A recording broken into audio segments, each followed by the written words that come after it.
Itu lagi itu lagi. Tapi gimana ya, Mbak? Selingkuh lagi, selingkuh lagi, selingkuh lagi. Nah, orang sering menduga kalau toxic relationship itu selalu yang ada kekerasannya, yang Iya, ada betul. KDRT-nya KDRT, gitu kan KDRT. ya. Padahal enggak. Walaupun banyak di luar sana bapak-bapak nitipin gajinya sama ibu-ibunya ya. Mending ya dititipin itu kan sebetulnya gaji pokoknya Iya, iya. Yang lain-lainnya kan. Apa yang harus dilakukan orang di awal sebelum dia pacaran aja? Atau tadi yang seperti kita bahas semula di awal, makanya nontonnya dari awal ya.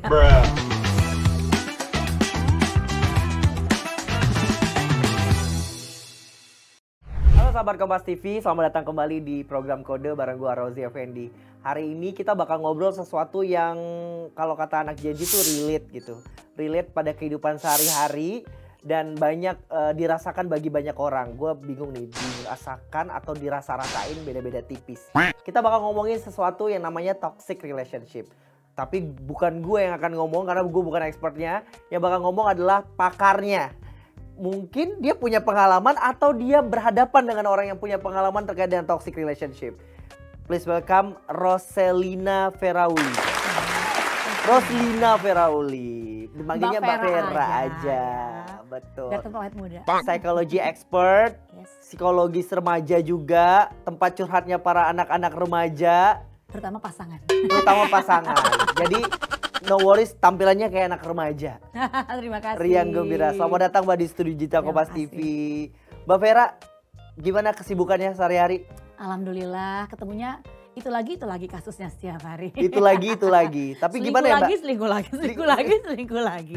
Agak ngeri ya, selingkuh lagi. Apa Hampir Mbak? setiap Ini jadi hari. makan obat 3 kali sehari? Kebutuhan kah? Habit kah? Atau memang lagi musim-musimnya soal selingkuh? Kalau selingkuh dibilang musim sih sebenarnya dari dulu juga udah ada ya. Dari dulu. Cuma sekarang exposure-nya tuh makin terbuka gitu. Exposure, Mas oke. Rozi. Orang mengcover kejadian perselingkuhan tuh semakin terang-terangan gitu. Orang intinya semakin tolerate sih sebetulnya. Semakin toleran, bukan semakin Jadi mengkonfrontasi selingkuh. menolerir isu-isu tentang chatting-chatting itu bagi sebagian orang kayaknya selama chatting-chatting aja nggak apa-apa ya gitu.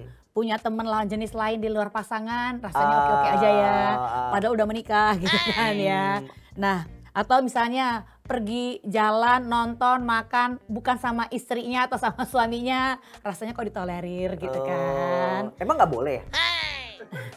Tiap Berarti orang, gue salah dong. tiap orang punya batasan sendiri. Oh, I see. Tiap orang punya batasan sendiri. Oke. Kita back to topic ngomongin toxic relationship, Mbak. Biar orang paham. Sebenarnya yang dinamain toxic relationship itu apa sih? Nah, orang sering menduga kalau toxic relationship itu selalu yang ada kekerasannya gitu. Yang Iya, ada betul. KDRT-nya KDRT, gitu kan KDRT. ya. Padahal enggak.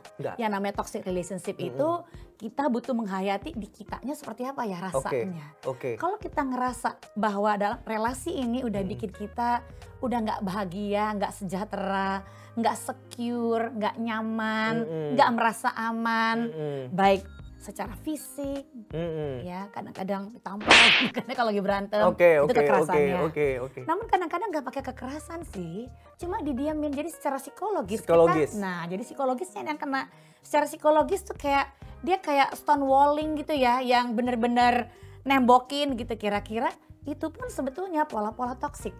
Apalagi pola-pola yang kayak gini. Ada orang yang sengaja nih bikin pasangannya, kalau dalam pernikahan contohnya, nanti kalau dalam pasangan juga ada lagi yang dalam pacaran misalnya ya. Kalau dalam pernikahan sengaja bikin pasangannya nggak boleh kerja, nggak pegang uang, sehingga money atau uang tuh jadi power dalam relationship untuk memanipulasi pasangan misalnya, itu toxic sebetulnya. Supaya dia punya bargaining position yang tinggi. Jadi pasangannya nggak punya bargaining position malah. Jadi keuangannya nyampe kemana aja pasangannya nggak tahu. Pendapatannya sebulan berapa pasangannya nggak tahu.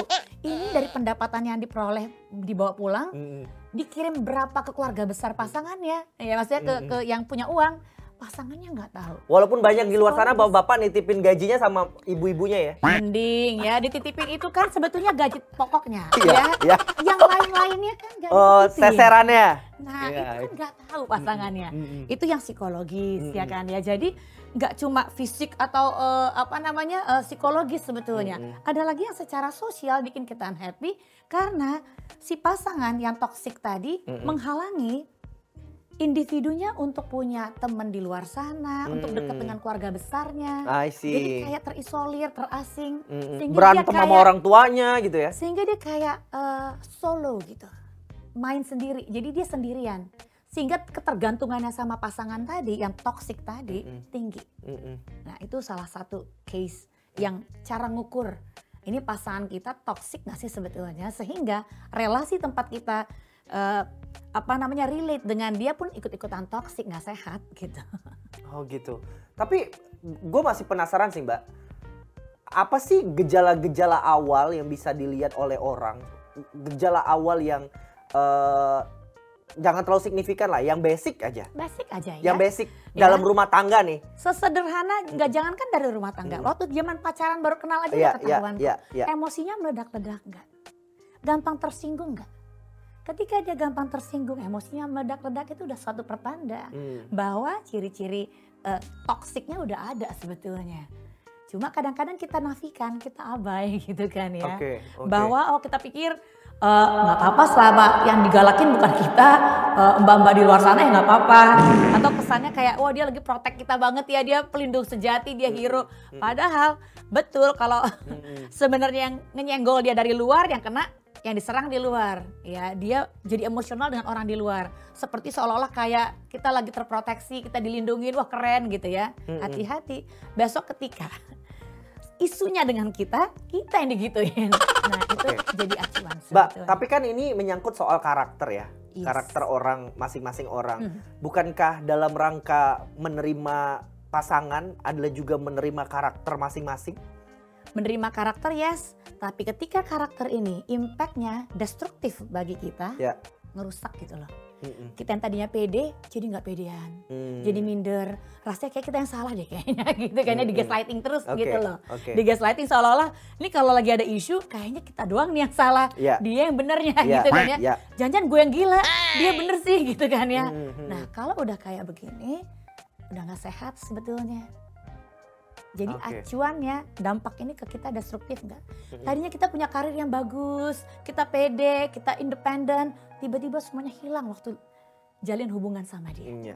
Ini sesuatu. Itu sesuatu. Mbak ngomongin toxic relationship kan sebenarnya kan baru-baru, bukan baru-baru ini, ya baru-baru inilah orang ngomong toxic relationship.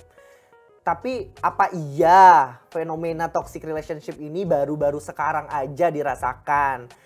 Apakah dulu-dulu, kalau gue dulu sering banget nemu banyak ibu kehilangan sosok suami yang pergi bertahun-tahun misalnya gitu ya. Banyak gitu. Datanya memang kalau di Indonesia ini agak sulit ya sebetulnya. Tapi kalau mendunia banyak kok bahwa ada isu-isu yang absent father, absent husband.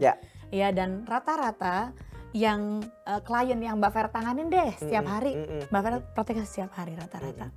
Ini adalah orang-orang yang dulunya pernah punya riwayat ya melihat menyaksikan orang tua yang nggak sehat hubungannya.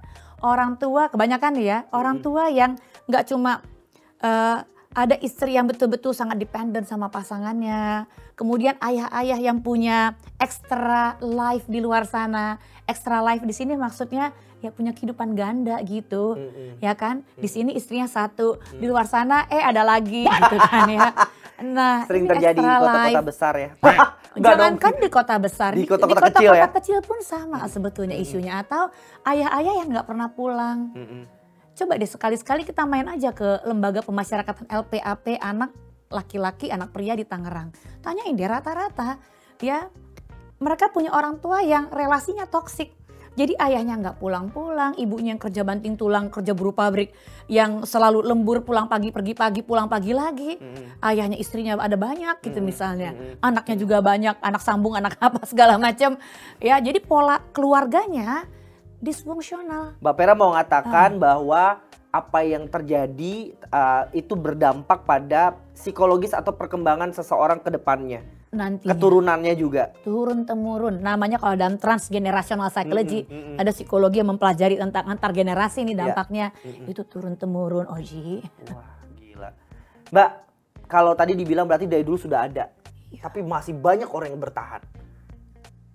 Sama dengan terjebak lah. Apa sih yang sebenarnya membuat orang terjebak dalam suatu hubungan yang namanya toxic relationship? Karena mereka pikir mereka layak buat dapat perlakuan kayak gitu. Ya. Bahwa si toxic relationship ini yang udah ngeracunin dia ini, yang udah kayak poison gitu ya, udah kayak racun dampaknya tentang toxic. Buat dia itu adalah pola atau perlakuan yang layak dia terima. Kebayang gak sih ada anak yang dari kecil terbiasa ngeliat bapaknya pergi, gak pernah muncul. Ketika punya suami yang juga gak pernah muncul, gak pernah hadir, absen misalnya, atau punya pasangan yang kayak begitu banget gitu ya. Dia pikir ya memang semua laki-laki begitu. Jadi kalau ibunya bisa terima, kenapa dia gak bisa terima? Jadi yang ngerusak itu adalah polanya tentang relationship, polanya tentang peran laki-laki, peran pasangan misalnya gitu. Sama, yang laki-laki juga begitu. Kalau dia menyaksikan dari kecil bahwa ibunya nggak pernah hadir atau ibunya terlalu keras misalnya. Jadi ketika punya pasangan yang rada-rada, yang toksik, perempuan juga yang toksik kan sebetulnya. Ya, yang betul-betul manipulatif, dia pikir dia layak buat dapat perlakuan kayak gitu. Jadi boundariesnya, yang namanya, kita kan sebetulnya ada batasnya ya. Gitu.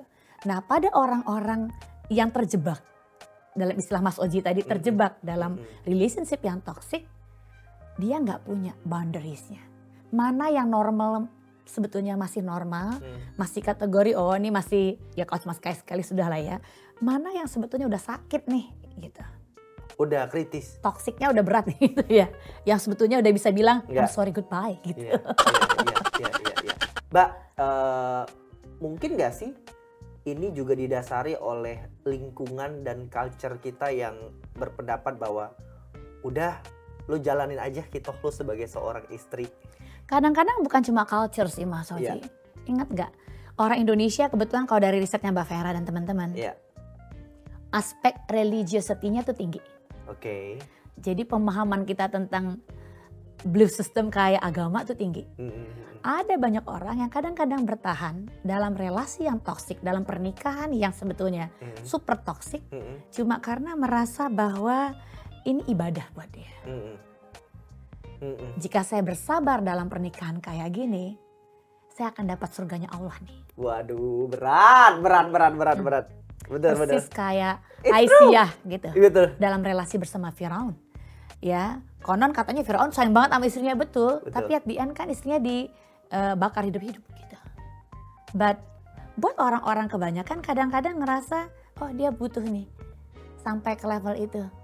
Lupa bahwa yang namanya toksik, kalau toksiknya kebetulan melibatkan kekerasan dalam rumah tangga, eskalasinya makin lama makin meningkat loh. Betul. Sama, berbagai macam toksik yang tadi, mau gaslighting kayak apa, kayak we name it. Apapun yang kita sebutkan, sebetulnya eskalasinya makin lama makin meningkat. Kalau misalnya punya pasangan yang karakter tukang tipu, tukang bohong gitu ya, tukang judi, ya punya adiksi-adiksi lain gitu ya, itu eskalasinya makin lama makin meningkat. Jangan lupa itu. Jadi ketika udah ada pola ya Mbak. Ketika berulang, ya kemudian kita menerima sedemikian hingga padahal ini destruktif nih dampaknya ke kita tuh udah rusak gitu ya. Merusak kita sebetulnya. Namun buat kita itu kayak kita ibarat yang terjebak dalam relasi toksik itu ibarat katak yang lagi dipanesin, direbus.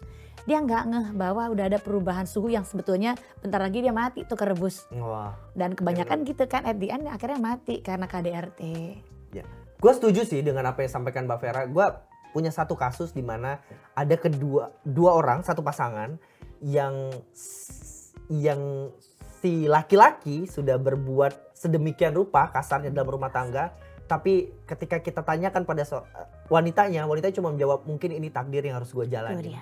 Jadi sistem beliefnya kuat kan, jadi agamanya value tentang keagamaan tadi tinggi. Jadi buat dia itu takdir, dia bersabar aja, sabar gitu kan ya. Ketika dia bersabar bagi dia nih ya, maka surga imbalannya gitu.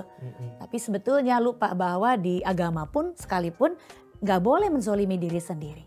Kita butuh nyelamatin diri, tapi tadi tiap orang punya penghayatan, agama dan budaya yang beda gitu. Lalu pertanyaan saya, bagaimana menyadarkan orang-orang seperti ini Mbak Vera? Agak sulit kalau memang dari kecil nih Mas Oji nih, jujur aja nih Mbak Vera ya.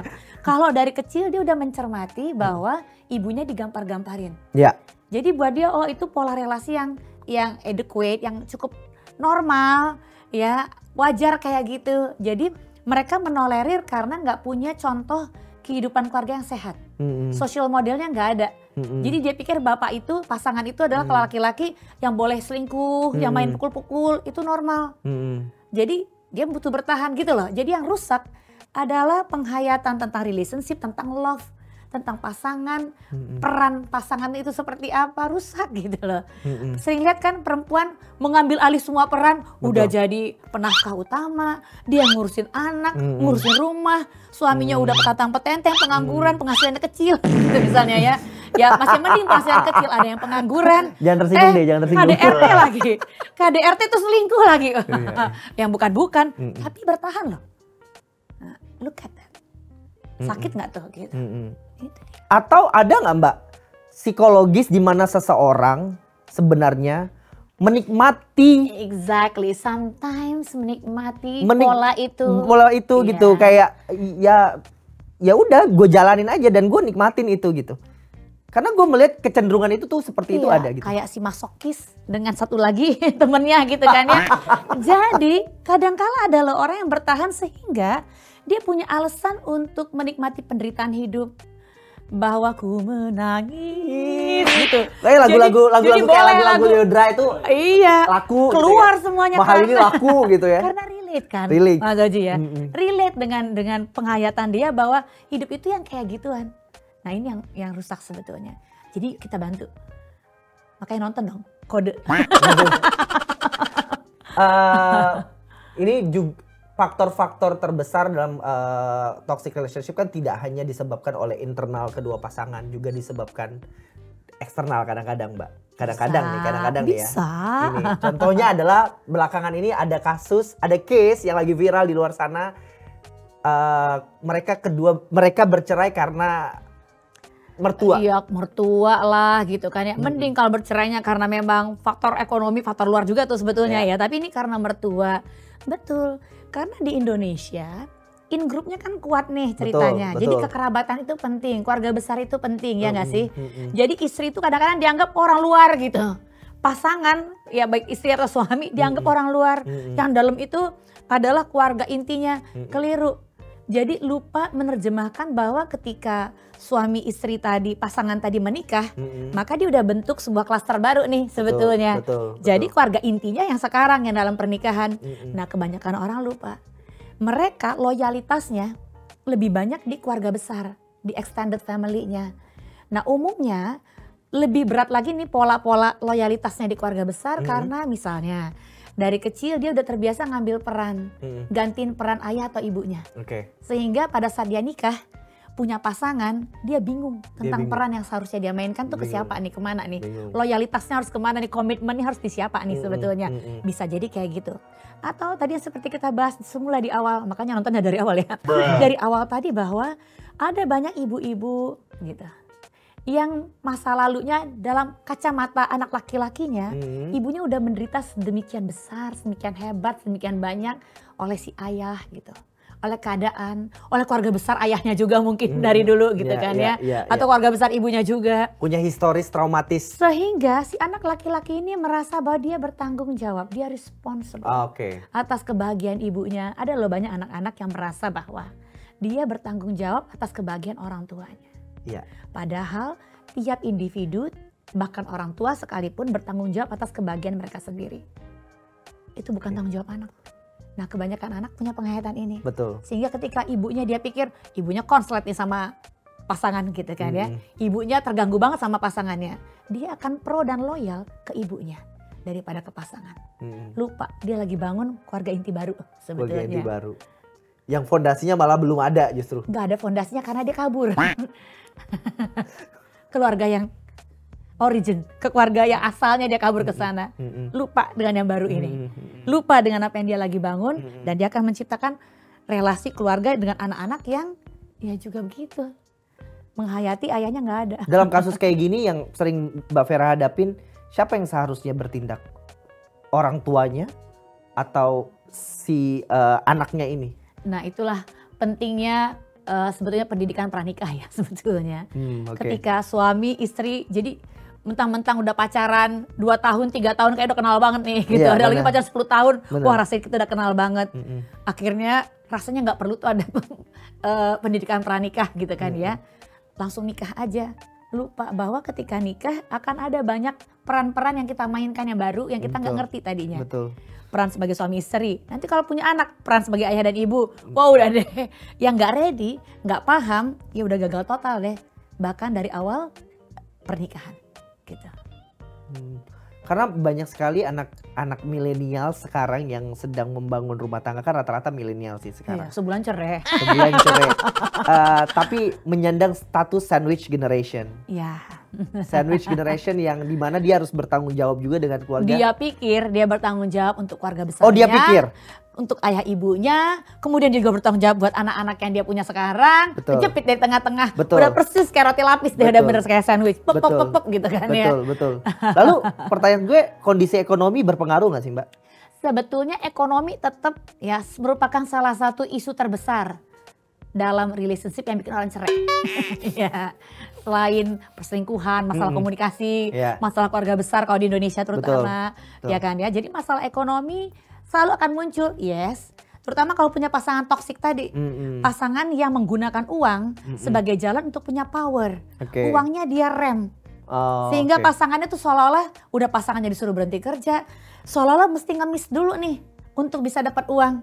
Kemudian kalau pasangannya pakai 10.000 seminggu aja itu udah dikomentarin bahwa ini bukan pasangan yang tepat karena di tangan pasangan yang tepat 10.000 cukup gitu kan ya. Enggak kayak gitu. Ya. Jadi sebetulnya masalah keuangan itu bukan jumlah berapa yang dibawa pulang. Semua orang selalu merasa iya pendapatannya enak di atas UMR misalnya gitu.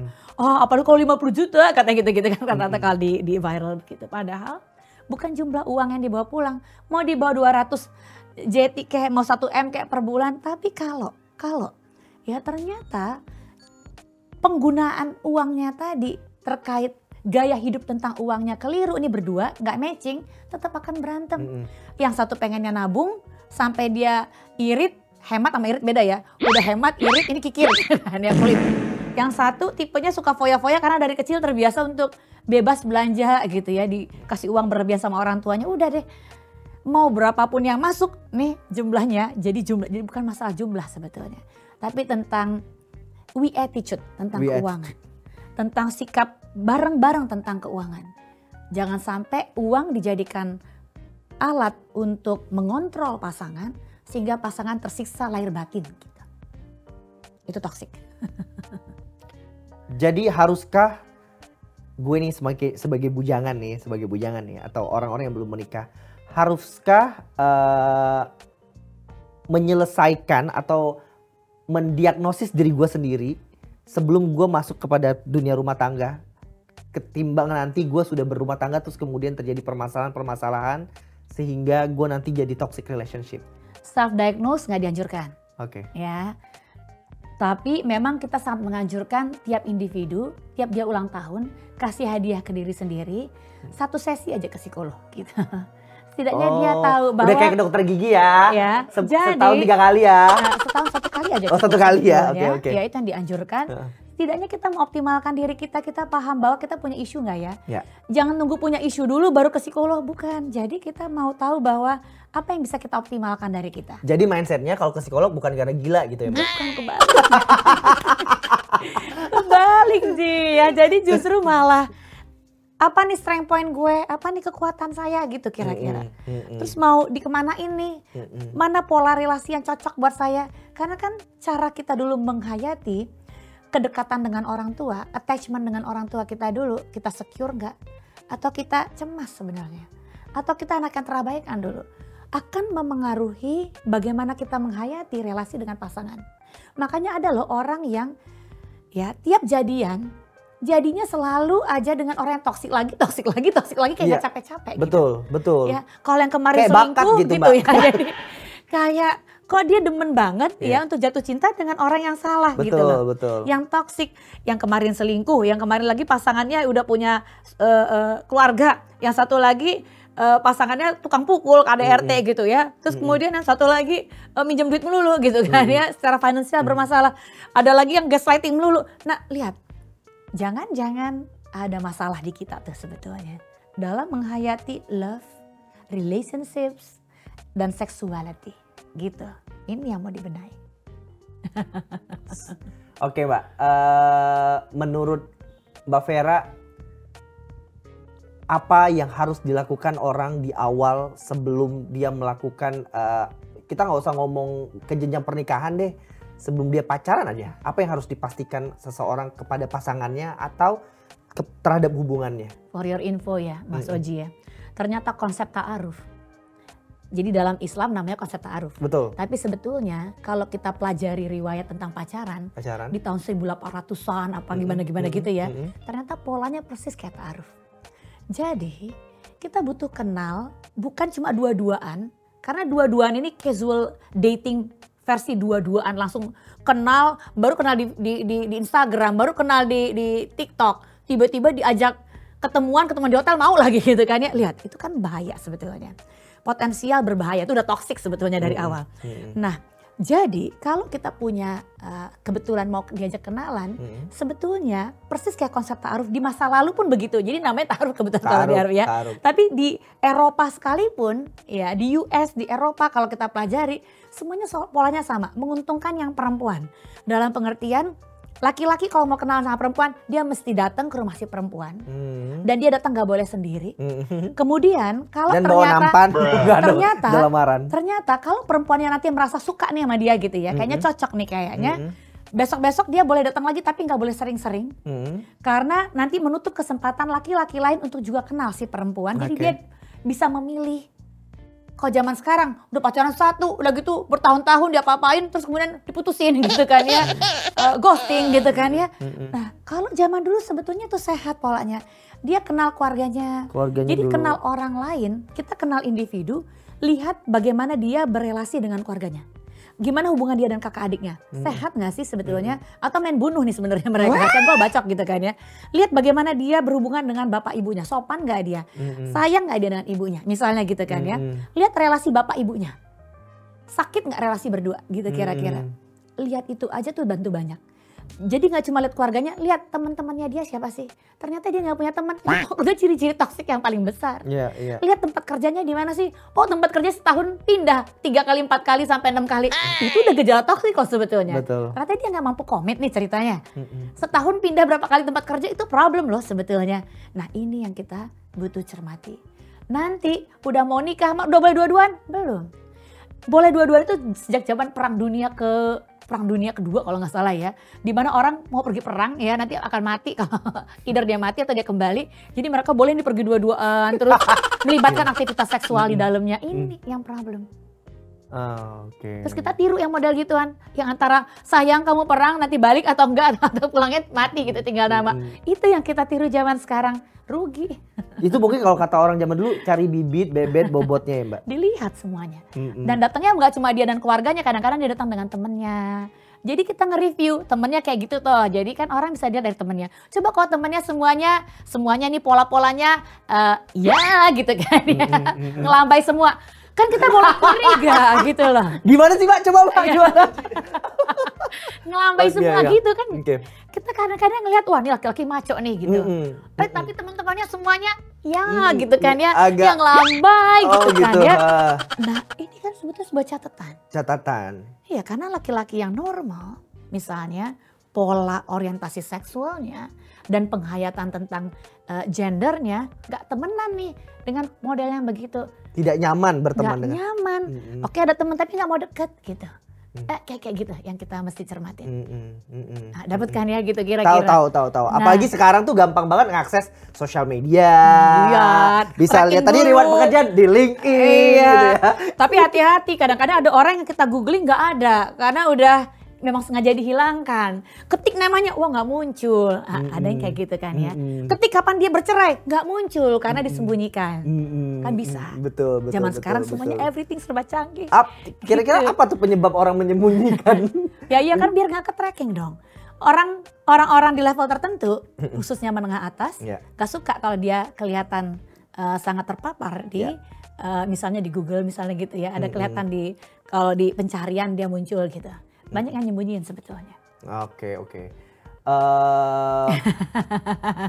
Satu lagi tadi Mbak Vera sampaikan bahwa ya lu jangan terlalu banyak lah investasinya, baru pacaran ya kan. Iya. Baru pacarnya udah bayarin apartemennya gitu kan ya. Staycation ya Mbak ya. Staycation kemana-mana. Itu kan sesuatu.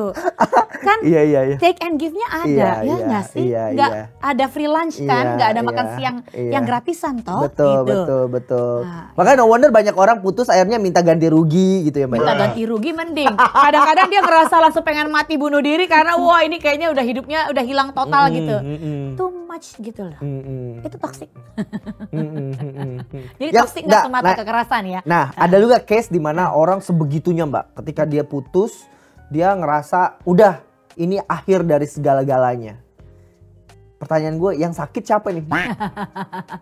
Itu tadi kadang-kadang yang kita libatkan itu terlalu dalam. Perasaannya paling dalam, kemudian pengorbanannya banyak banget gitu ya. Udah rasanya kok kayak ya zong banget kalau nggak jadi gitu kan ya. Ada kan orang-orang yang sengaja bertahan.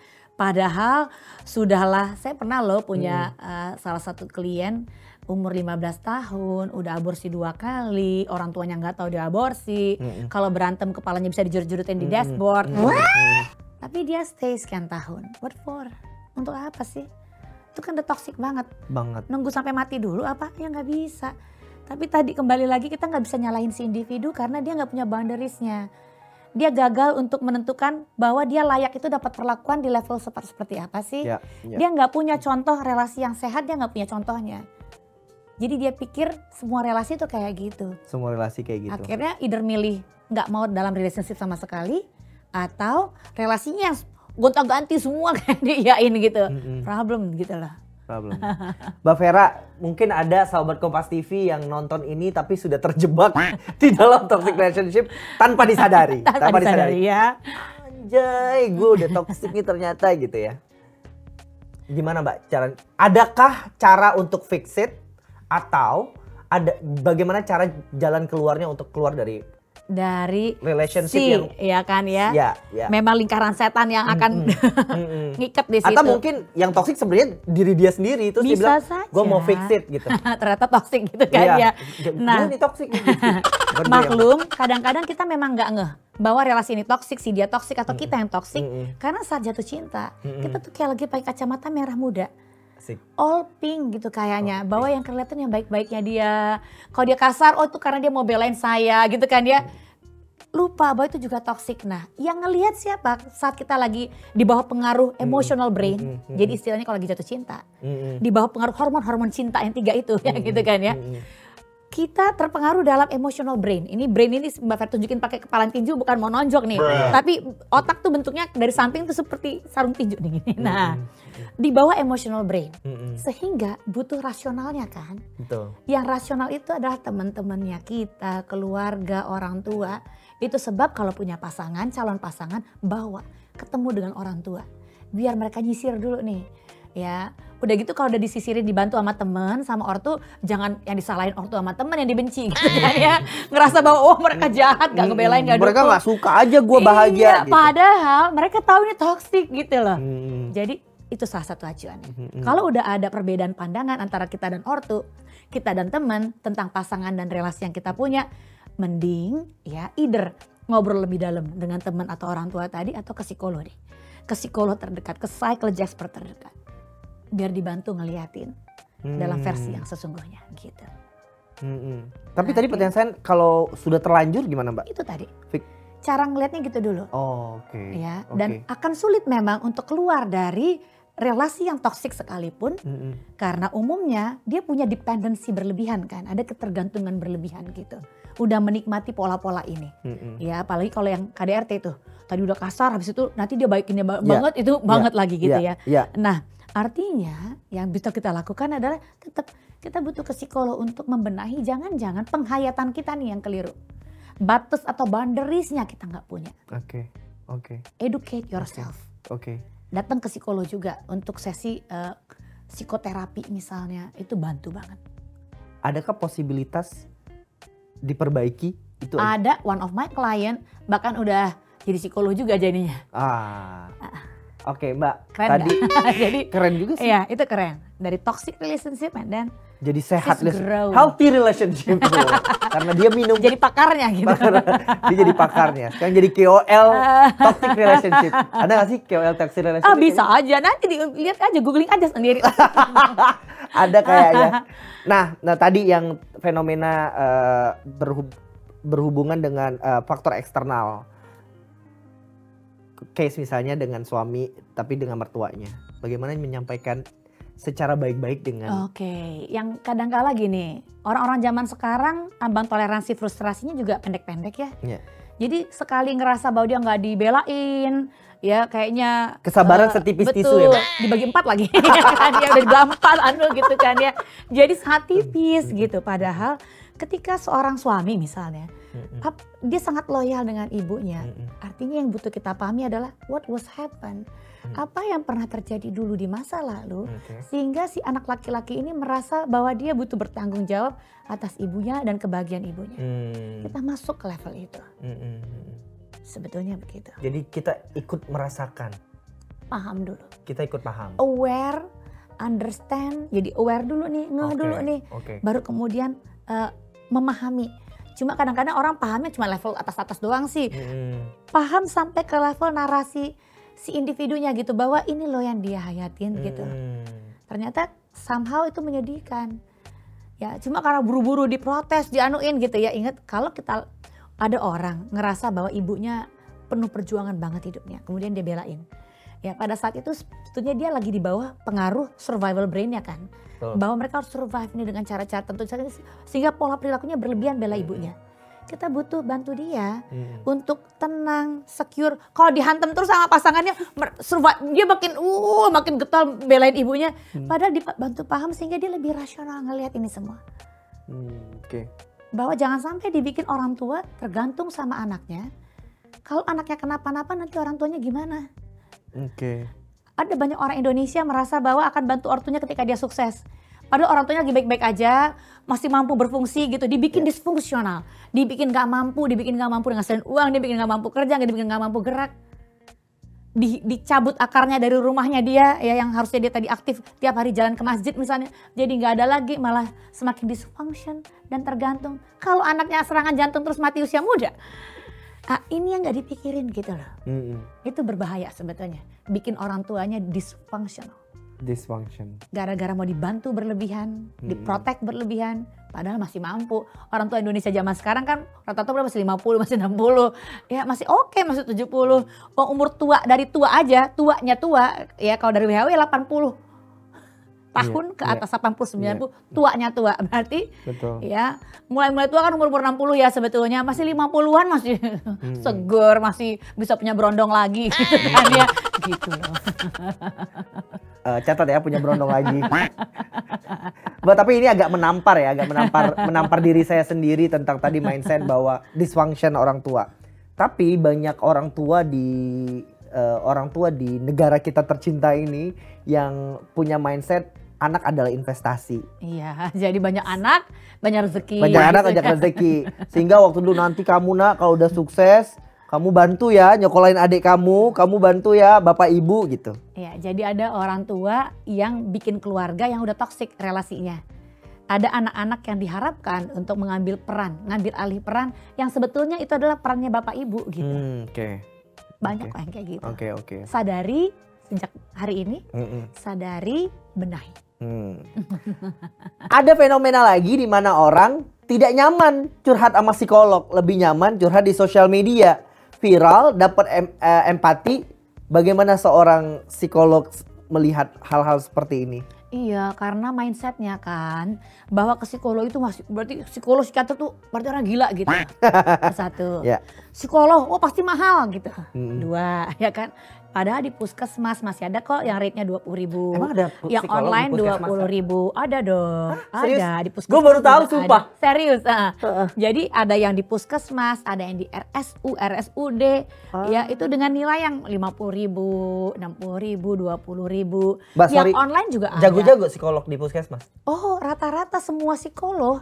Kalau disebut psikolog artinya dia udah nuntasin pendidikan sarjana psikologi, magister profesinya, udah dikredensial, udah diuji, belajarnya semua ilmunya sama, trainingnya sama, sekolah sama-sama panjang, sama-sama lama, ilmunya sama, tinggal cocok-cocokan kok sebetulnya. Jadi jangan cuma ngantri karena wah ke Mbak Vera aja tuh udah antriannya panjang, udah wah nggak perlu. Ada psikolog banyak di mana-mana. You go there. Makanya Mbak Vera selalu, semua psikolog pasti akan selalu menyatakan begini, konsultasi pada psikolog terdekat, gitu. Go there.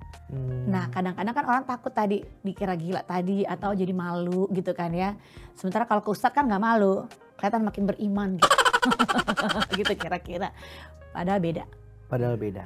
Mbak, secara ilmu klinisnya, adakah metode-metode atau keilmuan terapis yang bisa dilakukan dalam rangka menyembuhkan toxic relationship ya, ini? tergantung case-nya seberapa berat, bisa sebatas kita kasih konseling atau sebatas psikoedukasi, hingga kalau memang berat butuh psikoterapi, ada psikoterapi sebetulnya. Kalau ternyata melibatkan keluarga nanti ada terapi keluarga. Kalau ternyata isunya mereka berdua doang nih, mereka berdua doang nih, mereka jadi toksik ketika mereka berdua, ada couple terapi. Jadi sebetulnya ada banyak approach, makanya pergilah ke pakarnya. Jangan sampai masalah hukum datang ke ustadz juga. Masalah psikologis datangnya juga ke ustadz. Masalah agama datangnya malah ke dukun, bukan ke ustadz. Nah ini PR gitu. Ujungnya jawabannya ada jin nih. Ya kan gitu, nah itulah maksudnya. Oke. Mbak, ramai orang mental health, wajar nggak orang yang sekarang suka ngomong jangan-jangan tadi yang aku bilang self diagnose, jangan-jangan orang juga segampang itu mendiagnosis toxic relationship karena mereka juga segampang itu mendiagnosa diri sendiri. Karena kan di sosial media udah berseliweran tuh ciri dari toxic, wah ini itu gitu kan ya. Ini cirinya gitu misalnya. Udah cocok gitu kan ya. Sehingga seolah-olah mudah untuk mendiagnose, padahal dalam diagnosis itu ada assessment dulu. Lihat seberapa berat, kemampuan berfungsinya jadi terganggu nggak?